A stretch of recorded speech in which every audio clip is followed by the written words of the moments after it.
I have a few questions again today with this beautiful, interesting deck of cards. The first question I have is, what is something you think every person should experience in their lifetime? I started to say love, but I'm not sure that's the container I want to use. So let me think for a second. The thing that every person should experience in their lifetime is success. And I don't mean success by going out there and making tons of money and having a boat and a house in the mountains and all that stuff. I mean, whatever success is to you, whatever that sense of accomplishment is to each and every person, that's an experience that I don't believe everyone has, because I don't believe we all take the time to acknowledge those moments of success, those moments of accomplishment in our lives. So I think that's a really key piece. I'm going to go with that I believe that everyone should experience their own level of success. This says, define and discuss darkness. I believe that many people have the idea that there is a darkness or a dark side of life.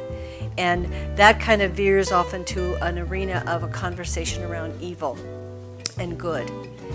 And I'm going to keep it as simple as I can. I believe that darkness is nothing more than the absence of light. And I don't believe that is an opposing energy or an opposing force, because if I believe, and I do, that God is all there is, and that there is a power and a presence and a light in all things, then I would never ever go to that space of thinking that there was some energy or some power in the idea of darkness. So I will just be with that place of darkness is the absence of light. And for each of us, we can look at that from that place of when we come into the experience and when we come into an arena of our expression, we are bringing the light to everything and dispelling, if you will, the darkness. And this one says, what is money? Someone, and I can't recall who it was, said that money is God in action. I once saw a video of Zig Ziglar who was talking about money and how wonderful money is, and that money is the perfect color. It goes with any wardrobe choice you could have, that it's a good thing. It's a positive thing. And I think we've created some ideas and some restrictions in our lives around the idea of money. So what I would say is that money is a symbol that we have chosen to use that helps us to purchase things and helps us to support things. But if we look at it as God in action, which I love that idea, then it only takes money to bring spirit into that expression of feeding the poor, helping those who need to be clothed, supporting people who need medical care, all of those things that money can buy, that money can do for us. So yeah, I'm going to do that. I'm going to go with that. Money is God in action. And we can take that and expand on that any way we choose.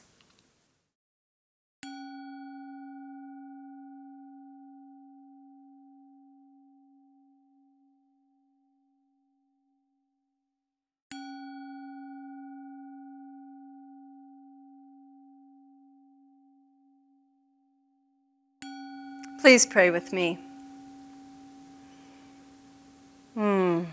As we just breathe in and breathe out, we know that we are guided and we are blessed.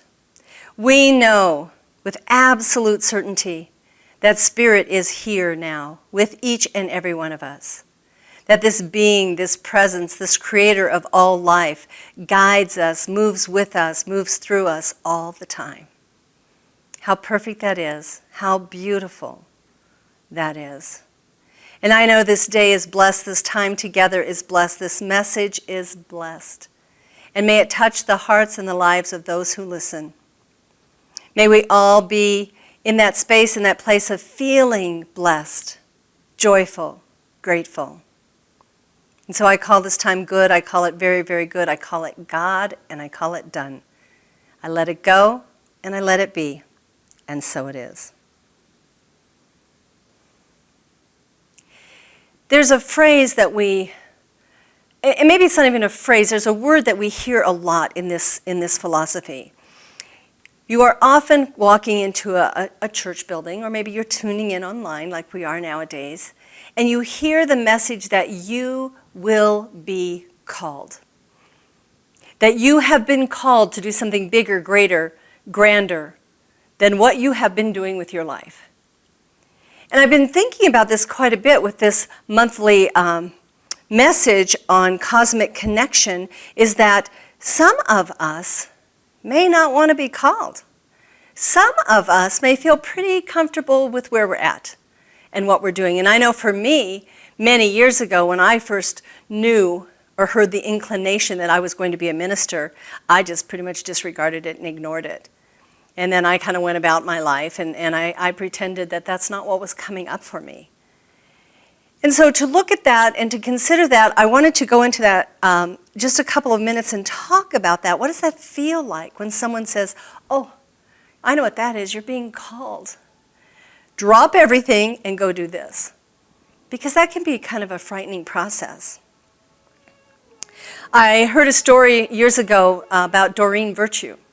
Doreen Virtue was a housewife, a homemaker, and she had some kids, and she started having these visions.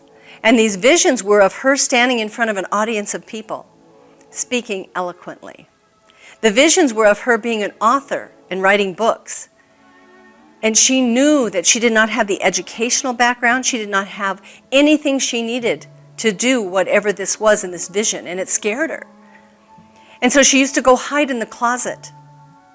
And she would take a slice of bread and put a chunk of ice cream on it and cover it with another slice of bread and make a homemade ice cream sandwich and sit in the closet and eat. And what she discovered was if she kept feeding her body, she could shut down or at least minimize the vision that kept showing up for her. Those of you who know of her today know that she is quite famous in her speaking and in many of the books that she has authored. So eventually she came out of the closet and quit eating the ice cream. So we can look at this from another perspective, and we can look at it from the Hebrew Scriptures. The Hebrew Scriptures talk a lot about people being called by God. He showed up in a burning bush, the voice came out of the sky, a voice came out of the rock, wherever it came from. And you hear all of these stories of what these individuals did. Many of them hid. Jonah ran away and was swallowed by a whale, at least that's how the story goes. They were hiding from God. And the story, as we learned about all of these individuals in the Hebrew Scriptures, is that eventually Spirit found them, knew where they were. And the message that I got as a kid was that there was a whole lot of fear around that God was going to come find me no matter what I did. But this week I took some time to kind of look at this and tap into the metaphysical meaning of these stories. Because these stories weren't designed to put fear in us. It wasn't a process to give us the idea that we have to fear God. What the stories are telling us is that no matter where you go, no matter what you do, no matter how you think or how you feel, God is here. These stories were designed to reassure us that Spirit is always here. And the message here is that we are inextricably connected, which is the talk title for today. We are inextricably connected to God, in God, and as God. And how beautiful is that, and how reassuring is that? And it just feels different in my body to say it that way than how I was looking at it just a few moments ago. So I encourage you to think about that and to consider that as well as we look at this message today. Because here's what we know. We know that God is everywhere present, in, of, and through all things. God is where we are. If we've done something wrong or something bad, as we might entitle it, God's still here. If we say something hurtful or harmful to another person, Spirit is still here with us. And because of this idea of inextricable connection, there is a bond with us and Spirit, the Creator, and we can't break that bond.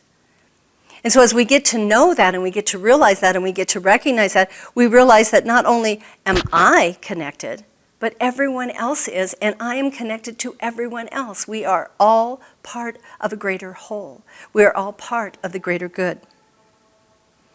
Divine intelligence flows through each and every one of us, no matter what the seeming conditions are. Spirit is here. Spirit is present. So as we look at this idea of connected to God and in God, and we expand it to being connected one with another, we see a whole different mindset about how we can exist and how we can experience life. Brené Brown says this: spirituality is recognizing and celebrating that we are all inextricably connected to each other by a power greater than all of us, and that our connection to that power and to one another is grounded in love and compassion. Those are the key factors. Those are the expressions that we're being called to demonstrate to one another: love and compassion. I heard someone say the other day that we're always talking about how love is the answer, love is the answer, love is the answer. People are getting sick of hearing it. Well, maybe we should start loving. And then we wouldn't have to quite spout it off so much. It is also in our very nature to be part of something, to feel like we belong, to be a part of community. And I know that right now we may feel a little distance. We may feel a little detached, but we are all still part of a bigger unit. We are all still part of community. And you get to decide how much you want to be a part and how much you want to play and how much you want to interact. You get to decide. Even though we were in this time of social distancing or safer at home, you still get to decide how much you want to participate and how much you want to be a part. So I thought about this and I was thinking, so what does it mean to connect? Because that's what we're talking about, is we're talking about living in that space of connection. And we have this wonderful cry across the land that's going out there saying that we are so broken, and we are so detached, and we are so alone, and we are so isolated that we can't get connected. And that's not the truth, because that's not what we need to do to connect. You do not have to be in the same physical space with another person to build a connection. And I'm going to talk about that here for just a moment. Abraham Maslow talks about the hierarchy of needs, and he says that our need to belong is secondary only to our need to survive. Belonging is second on the list. That's something to really pay attention to. So think about those times when you were in a group of people, but you didn't feel connected. I don't know about you, but I've been to a party where there's all kinds of people everywhere, and I feel completely alone. For whatever reason, not connecting, alone. And I know you've probably had this experience, because I know I have, is you meet someone for the first time and they hold out their hand to shake your hand, and you shake their hand and you're like, what was that? That didn't feel like a connection.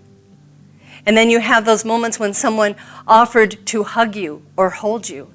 And when you came in contact with the other person, not in recent months, but in the past, you come in contact with that person and you're thinking, oh my gosh, this feels icky. They're just going through the motions.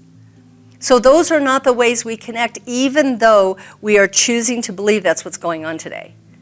Those are not the ways that we connect with one another.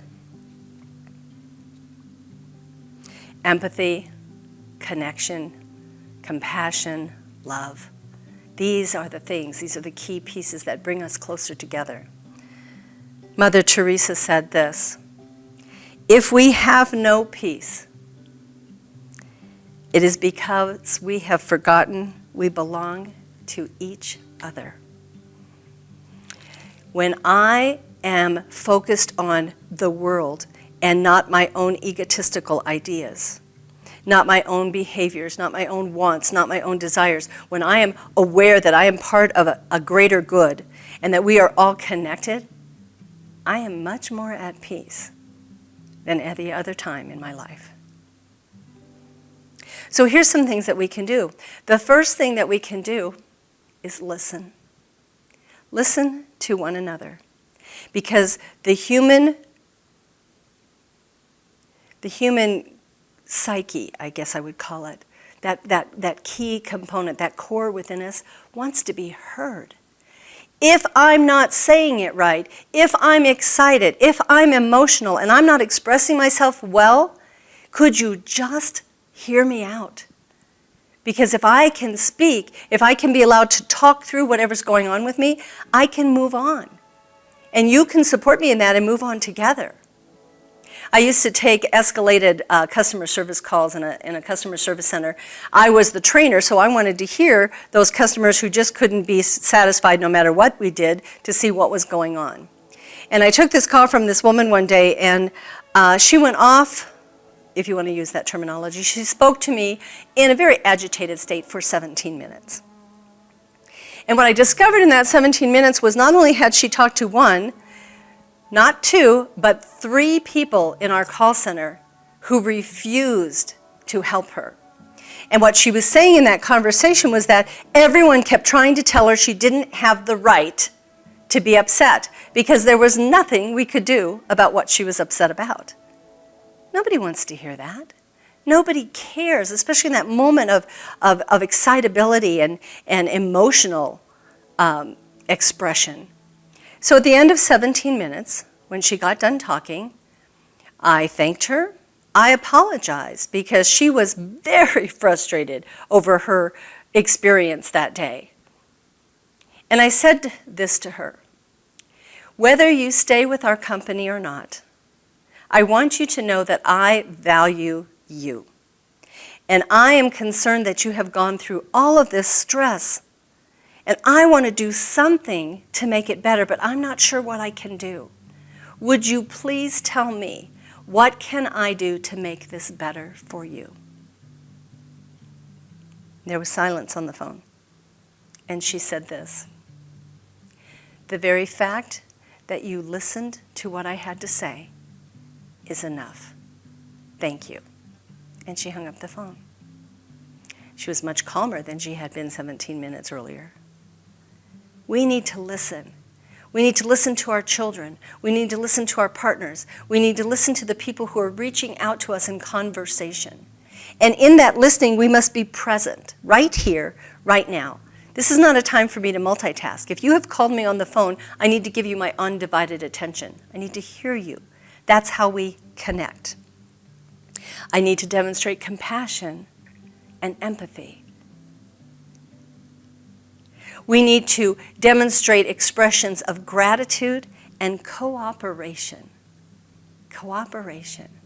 In the work world, in the, what do I want to call that, corporate America, we call that being a team player. When you're a team player, you move into a place of cooperating with the other people on the team and trying to find answers together. You don't just go off your merry way and do your own thing. In that mindset of cooperation, I want you to look at that this week. I want you to consider this, because are you the person who is looking for ways to interact and support and cooperate with others? Or are you the person who is sitting back pointing out the errors that everyone else is making? Because when we judge, when we move into that place of judgment, we are not in that place of love and cooperation. A smile. A smile is a great way to connect. When you are out and about, even if it's for just a few minutes every once in a while, you can look into the eyes of another person. And when they're smiling, even with a mask on, you can see that smile in the eyes. And that's one of our greatest ways to connect, is eye contact. To walk down the street or be on the path. And I noticed that if I just keep looking at the person that I'm walking past, eventually they'll look up at me and their faces light up. And they don't know me. They don't know anything about me, but we have made a connection. And that's the important piece. And then to top all of this off, another way is to laugh together, to find things to laugh about, and to just let go. And in the same context, because it's another expression of love, is to cry together. There's nothing wrong with it. To allow someone to express their grief or their sorrow, and to hold them in that space and shed tears as well. So whether you're on FaceTime or just on the phone or on a Zoom call, or you're actually out in the world, take some time to consider these simple things that we've kind of forgotten about that help us stay connected.